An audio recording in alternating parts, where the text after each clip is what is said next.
Now, a few weeks ago, regarding this current Lakers team, you were at an event in Orange County where you had some comments about their defense, their age, and just the difficulty with matching up with Boston. Would you be able to kind of clarify or just provide context as far as what you were saying at that event? Because I know it's gotten a lot of traction and attention from the team. Well, Frank, it's almost laughable. You can't even have an opinion anymore, and everyone has an opinion.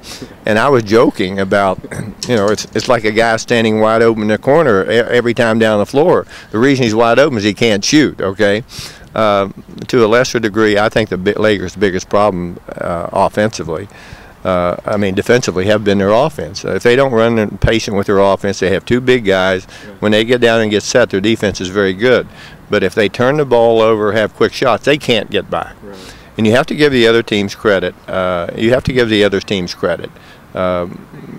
coaches, they do the same thing. Some have better talent. The Lakers have great talent.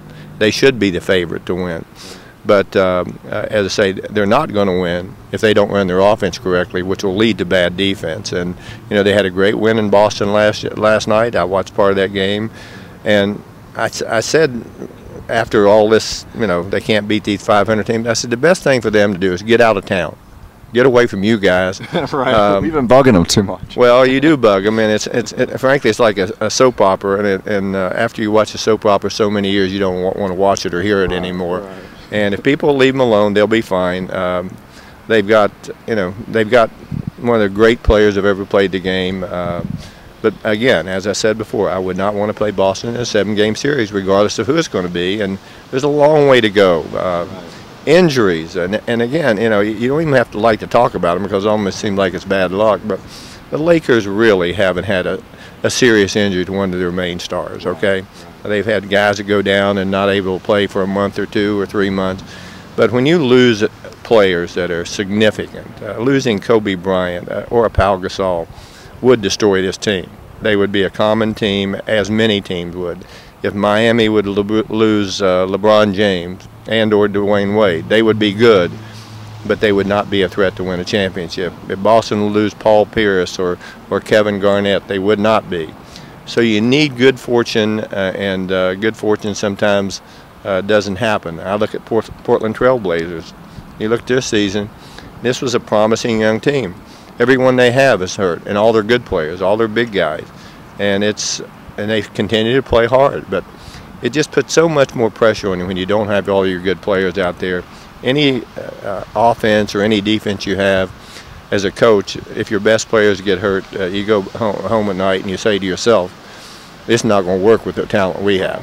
And lastly, when you say about running their offense correctly, what's the mechanics and that goes into that? Well, any offense, if you take quick shots or turn it over, you have guys that they can't get back, okay? And those are the two killers. I think at one time there was a stat kept that was every time somebody turns the ball over, just turns the ball over, it costs them 1.6 points per game, okay, wow, per turnover. And if you make a lot of turnovers, if you shoot a lot of quick shots, those quick shots are going to rebound long. People who get trapped inside the big free throw line, who are big, and then also aging players, they can't get back. They just can't do it consistently. And so a great deal of their problem has been their offense and not being cohesive. When they throw the ball inside a little bit more than they do, they're very effective because they have guys that are going to be on the offensive glass. And Kobe Bryant's brilliance will carry him late in the game. But I think the player that, to me, gets little or no credit on this team is Lamar Odom. I think he's had an unbelievable year. Him not being selected to the All-Star team, to me, was just tragic. I thought he should have made it. He should have made it.